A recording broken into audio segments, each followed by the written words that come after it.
আজ দিদিদের বাড়িতে খুবই স্পেশাল একটা দিন, কারণ আজ দাদাবাবুর জন্মদিন। Hi friends, welcome back to my new mini blog. আজ বাড়িতে খুবই স্পেশাল একটা দিন, কারণ আজ জামাইবাবুর জন্মদিন। তাই জামাইবাবু খেতে চেয়েছিলেন পায়েস, তাই দিদি দুপুরবেলা এসে বসিয়ে দিয়েছে অল্প করে পায়েস। সেলিব্রেশন হবে কি হবে না সেটা জানি না, তাই ভাবলো যে শুধু পায়েসটাই এখন হোক। কিছু সময় পর পায়েস রান্না কমপ্লিট হতে দিদি জামাইবাবুকে পায়েসটা দিয়ে দিল। তো এখন উনি খেয়ে বললেন খুবই ভালো লেগেছে। জামাইবাবু ভালো বলাতে তো আমিও পায়েস নিয়ে বসে গেছি খেতে। আর সত্যি খুবই সুন্দর হয়েছিল পায়েসটা, দিদি প্রথমবার বানিয়েছিল। আর দেখো সন্ধ্যেবেলা ছোটি কত কি এনেছে দাদাবাবুর জন্য। আমি ছিলাম রুমে, তাই এত কিছু যে আনবে আমি জানতাম না। সেলিব্রেশনটা খুব বড় করে করতে পারবো না বলে এই ছোট্ট করে সেলিব্রেশনটা করলাম।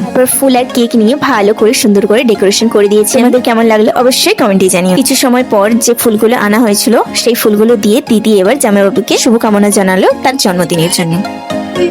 বার্থডে তন্ময় দাদা, হ্যাপি বার্থডে।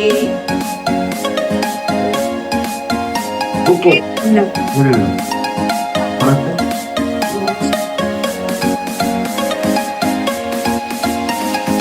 জামাইবাবুর জন্মদিনের এই ছোট্ট ভিডিওটা কেমন লাগলো অবশ্যই কমেন্টে জানিও। ভিডিও ভালো লাগলে একটা লাইক করে পাশে থেকো। চলো তবে দেখা হচ্ছে নেক্সট মিনি ব্লগে।